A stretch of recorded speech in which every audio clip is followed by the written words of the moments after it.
समाज मनाला नवा आकार आणि चैतन्य देणारे समर्थ माध्यम म्हणजे शिक्षण. आपल्या भारतीय संस्कृतीने शिक्षणाची ही परंपरा 5000 वर्षापासून जोपासली आहे.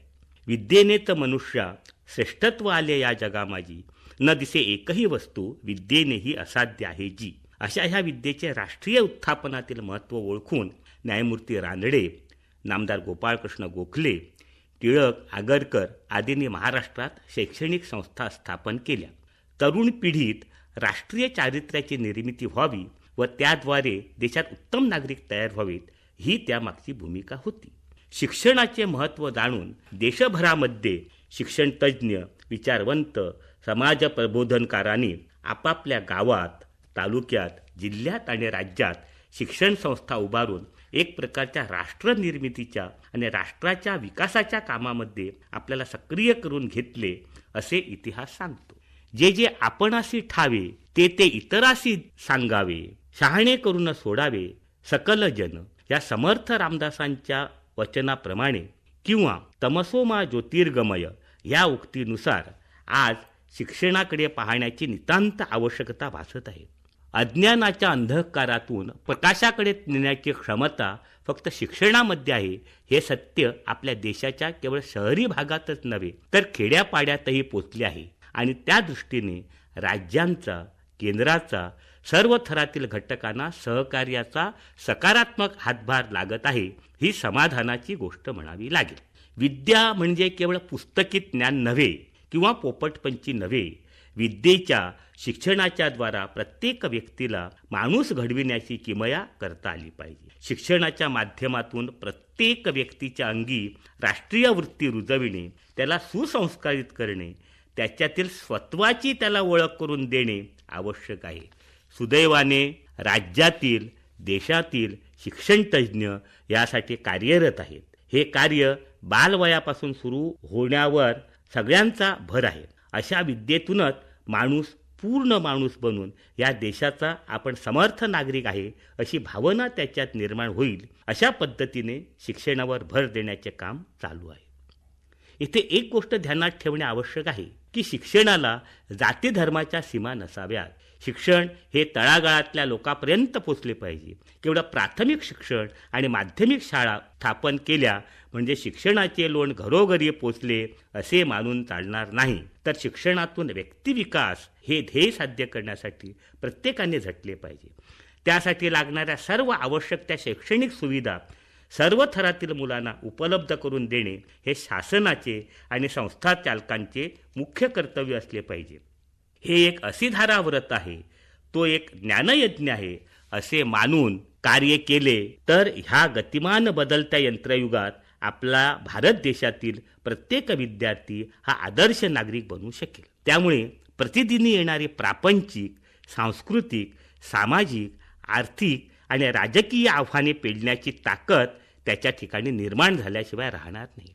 आणि हेच तर विद्येचे महत्त्व आहे. सारांश रूपाने आपणास असे म्हणता येईल की विद्येच्या द्वारा आत्मविकास, विद्यार्थी विकास आणि समाज विकास घडवता येतो. एक प्रफुल्लित वातावरण निर्माण करता येते की ज्या योगे शिक्षणाची उद्दिष्टे साकार करता येतील. यासाठी नकारात्मक भूमिकेचा त्याग करून सकारात्मक भूमिका अवलंबावी लागेल. विद्येचे अध्ययन किंवा अध्यापन करताना गुरु शिष्याचे नाते एका पवित्र धाग्यात बांधता आले पाहिजे.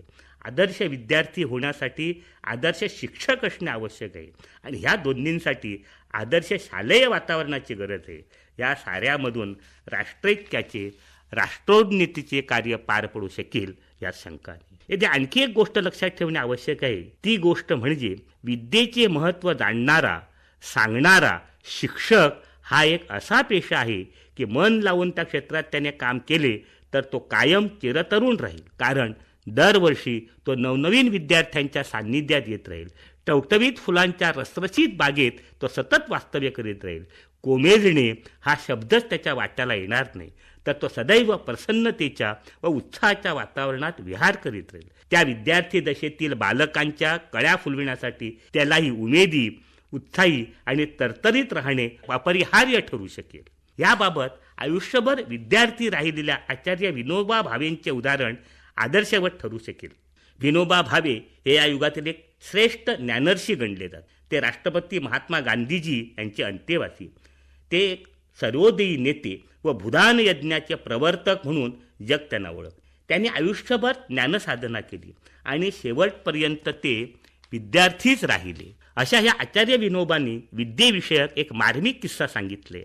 त्यांचे म्हणणे असे की पुस्तकात अक्षरे असतात, त्यामुळे पुस्तकांच्या संगतीने जीवन सार्थक करण्याची आशा व्यर्थ आहे. बोलाचीच कडी बोलाचाचे भात जेवून या तृप्त कोण झाला हा मुख्य प्रश्न आहे. पुस्तकातील विहीर बुडवीतही नाही आणि पुस्तकातील होडी तारीतही नाही. अश्व म्हणजे घोडा असे कोशात लिहिलेले असते. मुलांना वाटते अश्व शब्दाचा अर्थ कोशात दिलेला आहे, पण ते खरे नव्हे.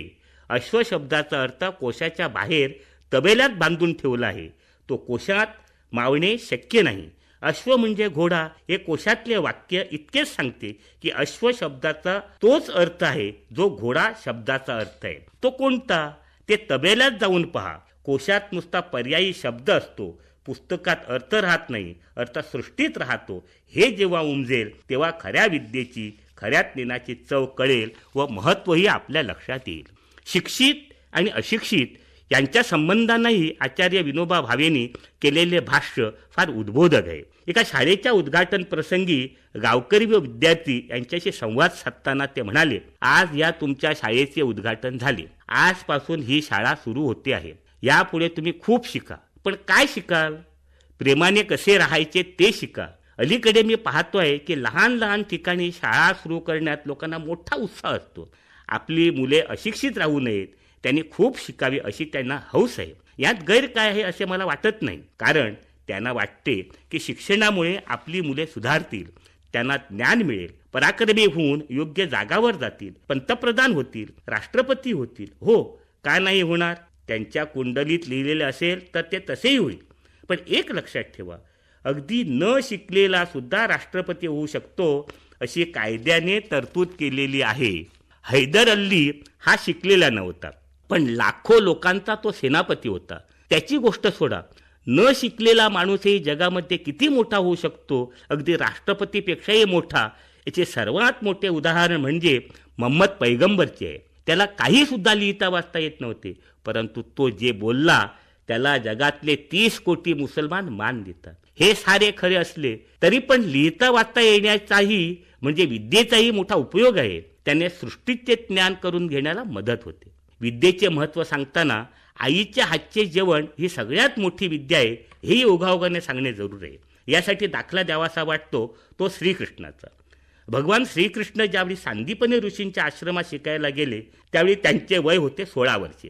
तोपर्यंत श्रीकृष्ण गोकुळात गुरे ढोळे वळण्याचे काम करायचा, सवंगड्यांबरोबर खेळण्या बागडण्यात आनंद मानायचा. परंतु वडील वसुदेवाला वाटले हा एवढा मोठा झाला, आता याला काही लिहिता वाचता आले पाहिजे, म्हणून त्याला सांदीपनींच्या आश्रमात पाठवले. तेथे फक्त 6 महिन्यात श्रीकृष्ण सर्व विद्या पारंगत झाला. त्याला आपल्याकडे द्यायला आणखी काही बाकी नाही हे जाणून सांदीपनींनी त्याला स्वयंपाकासाठी रानातून लाकडे आणण्याचे काम दिले. जेव्हा कृष्णाची विद्या संपली तेव्हा तो घरी जायला निघाला. गुरुजी म्हणाले, आशीर्वाद माग. कृष्ण म्हणाला, तुम्हीच द्या. गुरुजी म्हणाले, माझी प्रतिष्ठा राखण्यासाठी तरी माग.